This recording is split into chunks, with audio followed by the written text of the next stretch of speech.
सदन छोड़कर नहीं गए, मर्यादा छोड़कर गए। हिम्मत नहीं है। नरेंद्र मोदी सरकार को जवाबदेह बनाने के लिए आपको तथ्य और तर्क सामने रखने पड़ेंगे और सड़क और संसद का अंतर समझना पड़ेगा। सड़क से लेकर संसद तक संघर्ष तो राजनीति में होना चाहिए, वो समझ में भी आता है, लेकिन संसद के भीतर सड़क छाप व्यवहार कैसे स्वीकार्य हो सकता है, ये थोड़ा समझना मुश्किल है। ये बात मैं क्यों कह रहा हूं, उससे पहले जरा मैं आपको एक क्लिप सुनाता हूं, दिखाता हूं। ये तब की क्लिप है जब 2014 में आखिरी संसद का लोकसभा में सत्र था और उस दिन किस तरीके से एक दूसरे को विदाई दी जा रही थी। उस समय नेता प्रतिपक्ष थी भारतीय जनता पार्टी की कद्दावर नेता सुषमा स्वराज। वो क्या बोल रही हैं, कैसे बोल रही हैं, कैसे प्रधानमंत्री तत्कालीन डॉक्टर मनमोहन सिंह, कांग्रेस की तत्कालीन अध्यक्षा सोनिया गांधी और उस समय स्पीकर मीरा कुमार, इन सबके चेहरे देखिए और उनकी जरा ये वाणी सुनिए। मैं बहुत प्यार से कह रही हूं, मेरे भाई कमलनाथ अपनी शरारत से इस सदन को उलझा देते थे और आदरणीय शिंदे जी अपनी शराफत से उसे सुलझा देते थे। और इस शरारत और शराफत के बीच बैठी हुई सोनिया जी की मध्यस्थता, आदरणीय प्रधानमंत्री जी की सौम्यता, आपकी सहनशीलता और आडवाणी जी की न्यायप्रियता के कारण ये सदन चल सका। और आज के दिन मैं अपने पूर्व नेता सदन को भी याद करना चाहूंगी, आदरणीय प्रणब मुखर्जी को, लोकतांत्रिक संस्थाओं में जिनकी आस्था ने भी इस सदन को चलाने में बहुत कारगर भूमिका निभाई। ये इसलिए हुआ क्योंकि भारतीय लोकतंत्र के मूल में एक भाव है, और वो भाव क्या है? वो भाव ये है कि हम एक दूसरे के विरोधी हैं मगर शत्रु नहीं। तो जनाब, कभी संसद में ऐसा भी माहौल हुआ करता था। ऐसा नहीं था कि 2014 में जब संसद एक तरीके से वो खत्म हो रही थी, उसका कार्यकाल खत्म हो रहा था, तो वो पूरी संसद ऐसे चली हो। बिल्कुल ऐसा नहीं था। उससे पहले 2G, कोल घोटाले, इन सबको लेकर संसद बहुत ठप होती रही। बीच बीच में तमाम अभूतपूर्व स्थितियां आई, परिस्थितियां भी आई हैं और तमाम मर्यादाएं उस समय भी टूटी हैं। इसको भी दरकिनार नहीं किया जा सकता है। सत्ता पक्ष की तरफ से भी, प्रतिपक्ष की तरफ से भी ये आरोप प्रत्यारोप लगते रहे हैं। अभी लोकसभा अध्यक्ष के आचरण को लेकर या राज्यसभा में सभापति के आचरण को लेकर भी तमाम टिप्पणियां की जा रही, तो उस समय भी की जाती थी। बस इंटेंसिटी, मतलब उसकी तीव्रता का और थोड़ा सा मर्यादा का और शब्दों के चयन का जरूर फर्क था।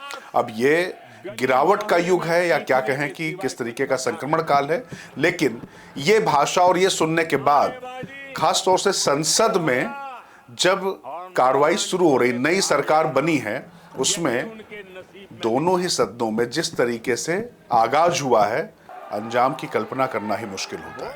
खैर, राजनीति में जो सत्ता में होता है वो कहता है कि संसद की मर्यादा रखनी चाहिए, उसको भी याद दिलाता है। विपक्ष वाले कहते हैं कि संसद चलाना ये सरकार का काम है।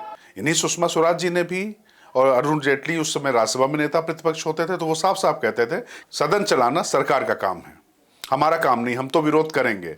लेकिन विरोध उस समय भी होते, तो मैंने कहा ना कि जैसे 70 के दशक में पहली बार इस तरीके की चीजें शुरू हुई, जब मार्शल इस्तेमाल किया गया था। राज नारायण होते थे जिन्होंने इंदिरा गांधी को हरा दिया था, आपको बता दें, उनको पहली बार मार्शलों ने टांग के बाहर फेंका था उनको।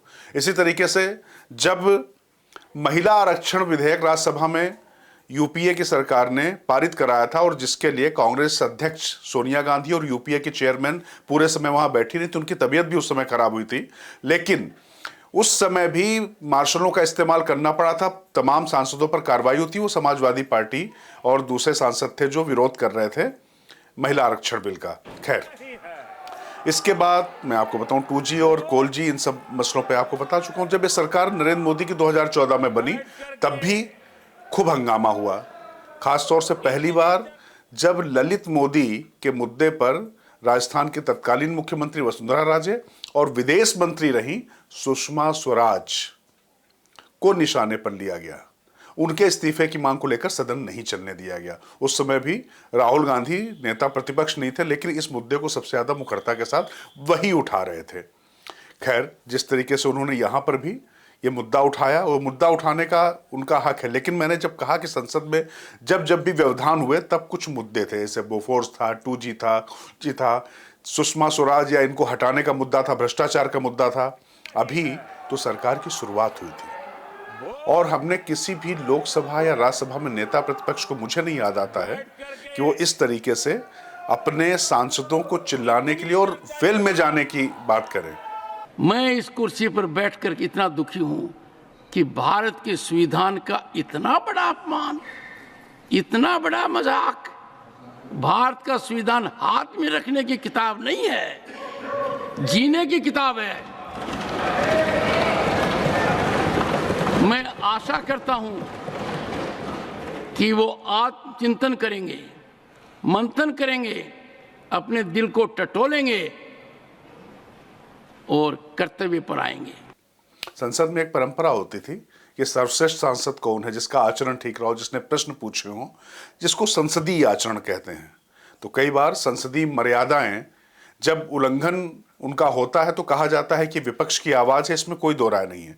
लेकिन सरकार आई, सरकार में राष्ट्रपति के अभिभाषण पर चर्चा हुई, उस चर्चा का जवाब देने के लिए जब नेता सदन खड़ा होता है सदन में, तो उसके बाद आपका एक जगह आप शोर मचाते रहते हैं। अच्छा, इस दौरान एक विजुअल बड़ा दिलचस्प आया है। विपक्ष के लोग शोर मचा रहे हैं, वेल में हैं, प्रधानमंत्री मोदी पानी पी रहे हैं और पानी पीते पीते वो और पानी मंगवाते हैं। वो जो शोर मचाने वाले लोग हैं उनको भी पानी का गिलास पकड़ाते हैं। तो कुल मिला के ये भी एक खूबसूरत तस्वीर देखने को मिली थी। ऐसा नहीं कि सारी तस्वीरें खराब ही खराब थी।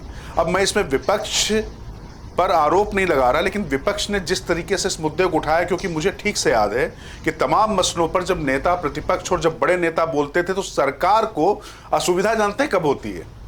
असुविधा होती है जब उसको मुद्दों पर घेरा जाए, सवाल उठाए जाएं, उन सवालों पर जवाब देने के लिए सरकार को मजबूर किया जाए। उसके लिए तर्क चाहिए, तथ्य चाहिए और वाकई उस तरीके की तपचर्या चाहिए, मुद्दों की समझ चाहिए जिससे, और एक होता है कि संवाद अदायगी है जिसको कहते हैं, बोलने का सलीका चाहिए। तो वो सलीका ना हो तो शोरगुल के दौर में आप कुछ भी कर सकते हैं। अभी जो हो रहा है सिर्फ हो हल्ला हो रहा है, हुड़दंग हो रहा है। तो जंतर मंतर पर तो वो हुड़दंग ठीक माना जा सकता है, लेकिन संसद के अंदर इस तरीके का हुड़दंग, क्योंकि कई बार सत्ता पक्ष जब चीजें नहीं सुनता है तो निश्चित तौर पर विपक्ष को आवाज उठानी पड़ती है, आवाज बुलंद भी करनी पड़ती है, वो होनी भी चाहिए। लेकिन 99 सीटों का फेर या 99 का फेर, ये सीटें दिमाग में इस तरीके से चढ़ गई कि तमाम जो पुरानी मर्यादाएं, देश की सबसे पुरानी पार्टी, वो इस तरीके से उसको तार तार करने लगे।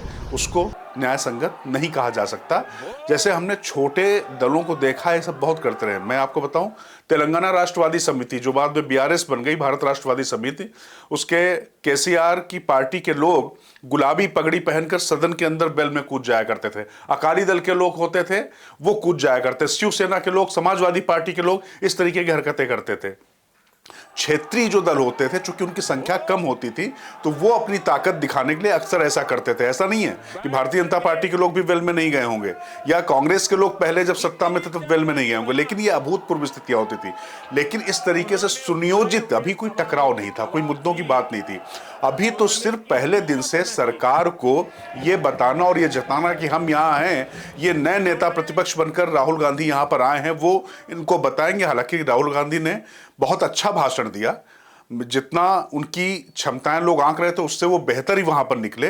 लेकिन फिर मैंने कहा कि सड़क पर भाषणबाजी और संसद में भाषणबाजी दोनों अलग चीज हैं। तो सड़क और संसद का फर्क मुझे लगता है नेता प्रतिपक्ष को समझना पड़ेगा, तभी उनको गंभीरता से लिया जाएगा। वरना वो बोलेंगे कुछ, तमाम यूट्यूब्स पे, तमाम ट्विटर पे, सोशल मीडिया पे कुछ सुर्खियां बनेंगी, लेकिन वो संसद के रिकॉर्ड पर नहीं रहेगा, वो इतिहास नहीं रहेगा। जैसे ये वीडियो हम आपको इतिहास का सुना रहे हैं, वो हम आपको नहीं सुना पाएंगे, दिखा पाएंगे, क्योंकि वो इतिहास का हिस्सा नहीं होगा। उसको इतिहास के पन्नों से अलग कर दिया जाए, क्योंकि वो असंसदीय आचरण होगा। जैसे मैं आपको बताऊं, उनकी मां सोनिया गांधी ने 2004 में जब अटल बिहारी वाजपेयी के खिलाफ अविश्वास प्रस्ताव लाई थी वो लोकसभा में, तो आई चार्ज करके उन्होंने आरोप लगाए थे। तो उस चार्ज शब्द पर तत्कालीन प्रधानमंत्री अटल बिहारी वाजपेयी ने आपत्ति जताई थी और कहा था कि वो नेहरू जी के जमाने से यहां पर है और इस तरीके की भाषा, अब वो भाषा अटल बिहारी वाजपेयी को अस्वीकार्य थी। Government has shown itself to be incompetent insensitive, irresponsible and brazenly corrupt. उस समय तमाम लोगों को अस्वीकार थी, लेकिन यह आचरण कैसे स्वीकार होगा मुझे मालूम नहीं। अब वो अलग बात है कि मां के जो खींची हुई लकीर है उस प्रतिमान को अगर राहुल गांधी तोड़ना चाहते हैं इस तरीके से हौले से, तो अलग बात है। तो हो सकता है कुछ हुड़दंगी तत्व और कुछ भाई साहब कमाल कर दिया, जो तमाम जो चाटुकार है और जो तमाम चमचे हैं वो इसको निश्चित तौर पर हो सकता है कि कहेंगे भाई साहब कमाल कर दिया आपने, लेकिन ये कमाल नहीं किया। दरअसल आपने संसदीय लोकतंत्र को कमजोर किया है। नरेंद्र मोदी सरकार को जवाबदेह बनाने के लिए आपको तथ्य और तर्क सामने रखने पड़ेंगे और सड़क और संसद का अंतर समझना पड़ेगा, तो ही मामला ठीक होगा, लोकतंत्र मजबूत होगा, सिर्फ संविधान की बात करने से नहीं। फिलहाल मुझे दीजिए इजाजत। मैं राजकिशोर, बुलंदशहर टीवी, ताकत आपकी।